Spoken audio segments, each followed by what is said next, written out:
So we're starting by graphing today y equals 1 over x. This is our parent function for all of the reciprocal functions that you were just taking notes on. So we're going to be graphing this. Since it is a brand new function type, I want to start with just doing like a table of values. Let's see what these values actually should end up looking like. So like that's where I make like the x, y table. And the first number I would like to grab here is 1. That's a nice easy number to start with. But question, what does 1 over 0 equal? 0. Well, We don't know nothing. we actually can't do it. Divide by 0 and you try to blow up the universe, unfortunately. You can't do it. If 0 is on top, we can do that, but we cannot divide by 0. When 0 is in the denominator, it's undefined. So 0 is actually going to give us a value of undefined. That is, there is no value for it. That's going to end up being really important to the shape of this graph, as we'll see. But we'll come back to that after we get some other points in there. So let's go on and plug 1 in for x. If I plug 1 in for x, what does 1 over 1 equal? 1. 1. Easy. So plot that point, please, at 1, 1. This is going to be a super important point to know, because this is basically the first point that you're going to plot whenever you make one of these graphs. Is you're going to start by going over 1 and up 1. All right, next up, we're going to go to x equals 2. Well, if I plug 2 in for x up here, That just means 0.5. yeah, that's just 1 over 2, which is 1/2. Yes, it's 0.5, but I like leaving it as a fraction here just because it really makes it clear where this number is coming from. And so I can go ahead and plot that point now. So it's over 2 and up 1/2. Notice the point that was plotted there? Make sure you understand how I got that point, because you're going to need to be able to come up with your own points from there. So like, what is one more point that we can plot over here? 1/3, 1/4. Well, you can grab almost any x value, right? And do 1 over that. Hopefully you were thinking of one of those. Now, as we take a look at doing the graphing for this, don't worry, I'm not going to make you graph every single one of these points every single time. The rule of thumb is that you will always have to, of course, plot your starting point at 1, 1. But after that, I want you to please plot at least 2 of the other points as you go down that side there.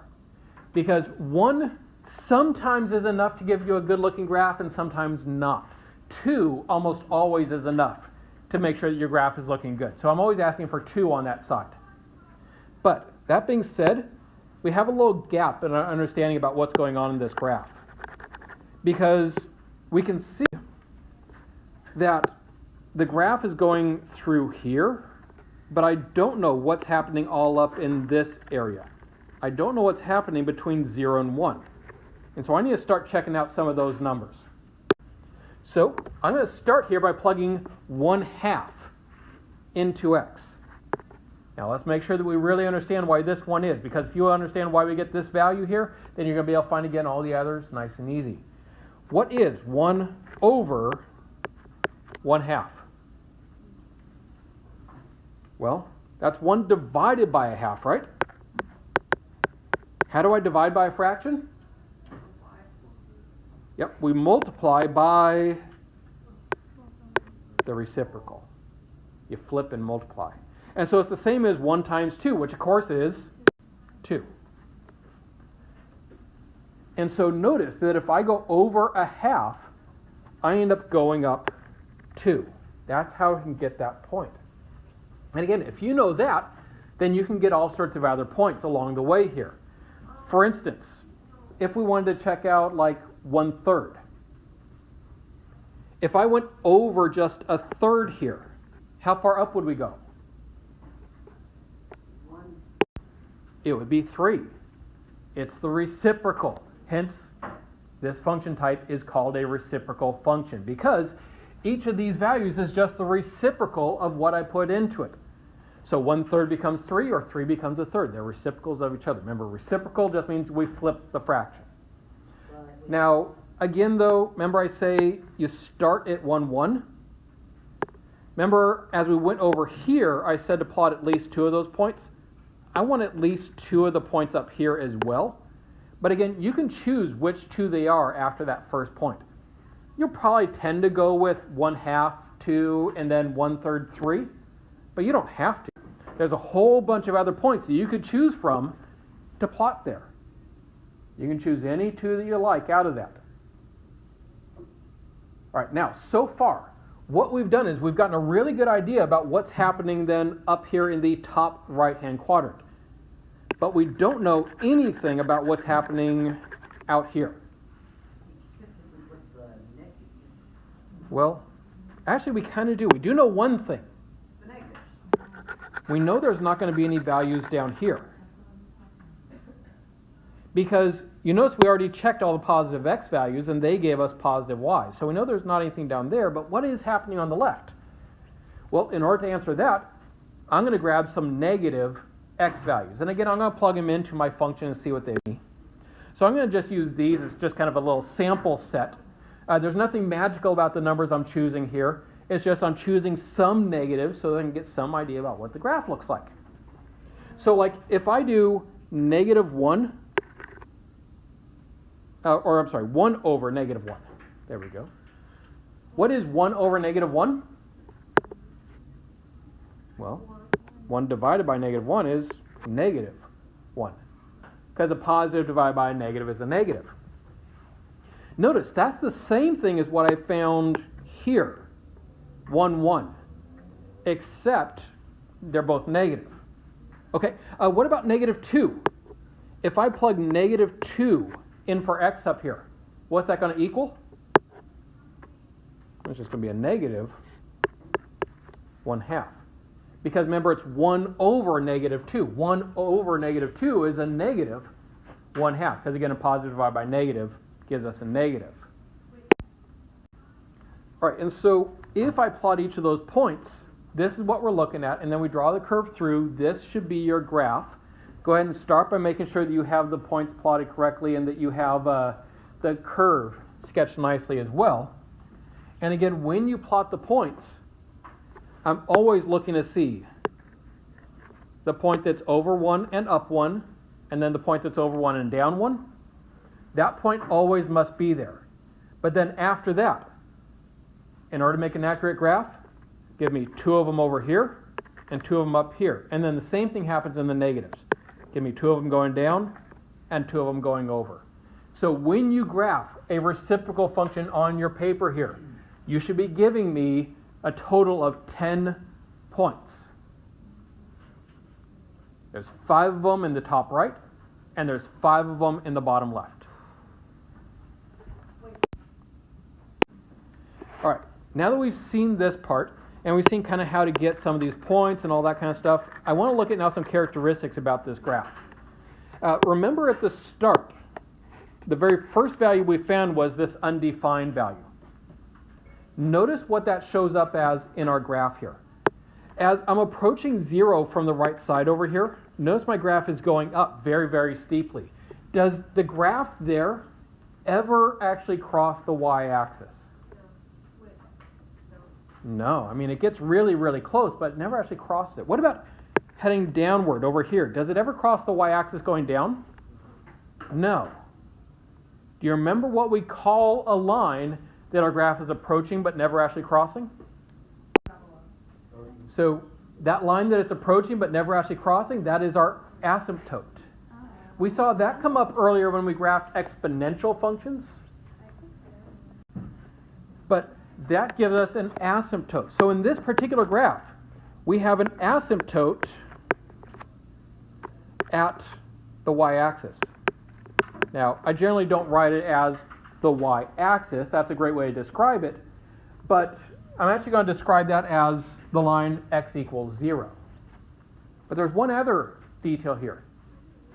Do you see how there's actually a second asymptote in this one? Do you see the second asymptote?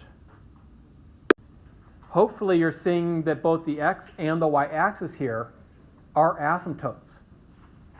And notice also over here, if I describe those asymptotes, that's how we'd write it. A vertical one is x equals a number. A horizontal one is y equals the number. Now that we've seen that, we can now add in those two gaps we left earlier in our notes about the asymptotes.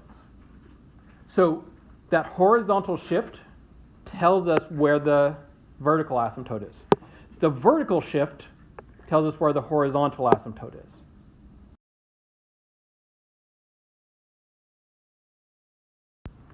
And then once you have this down to your notes, the best way to really process all of this information through is to see it in action. So we're going to be doing just one more graph today, and I'm going to give you some time to practice on your own as well so we can deal with any questions that pop up along the way. All right, so we're going to be using this graph as a way to kind of illustrate what we're doing with all this and how to relate it all together.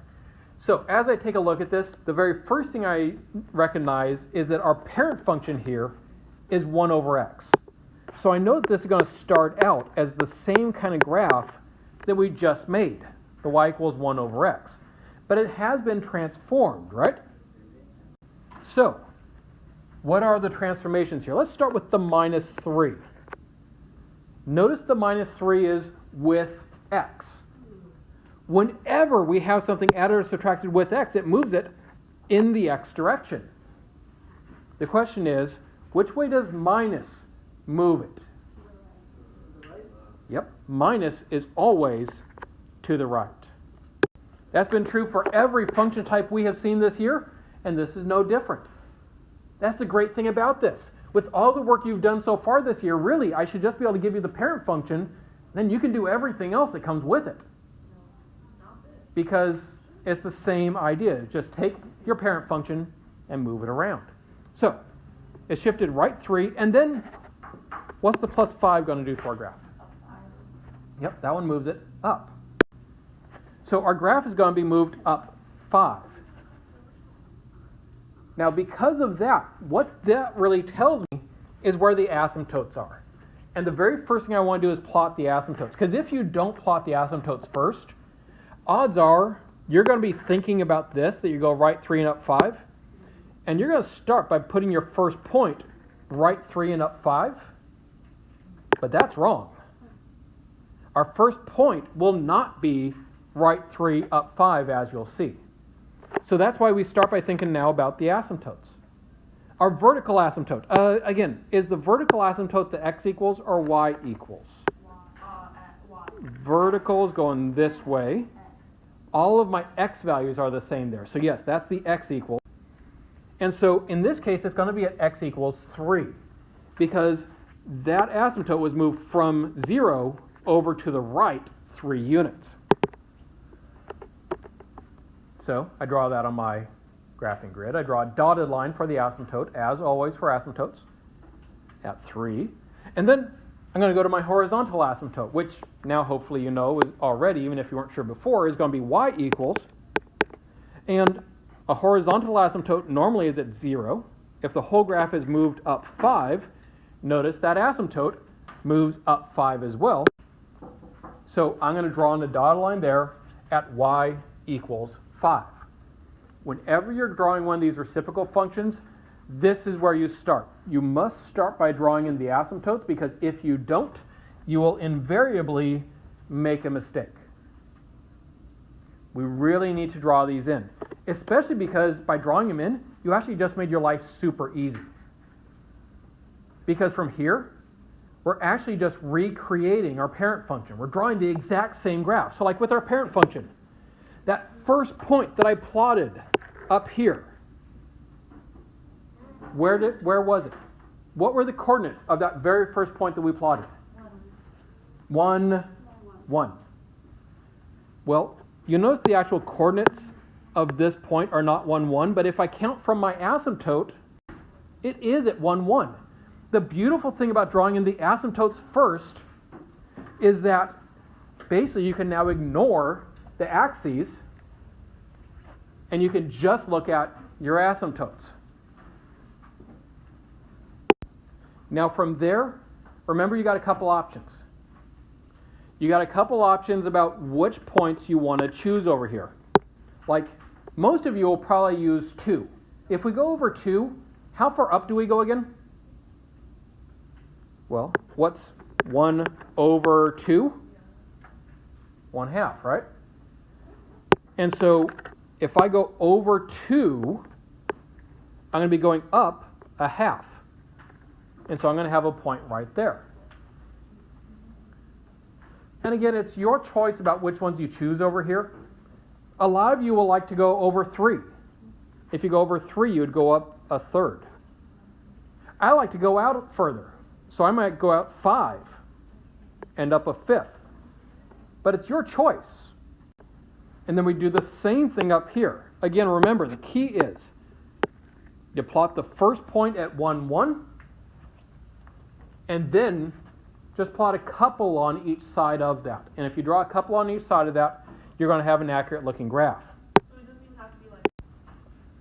All right, now that we've done the top right, remember this is not the whole graph. Every now and then I'll see people run into trouble because they will draw those points and they'll call it done. But obviously this is not the entire graph. We need to figure out what's going on down here. Well, the nice part is that if you know where these points are, these points down here are the same thing. They're just reflected across our two asymptotes.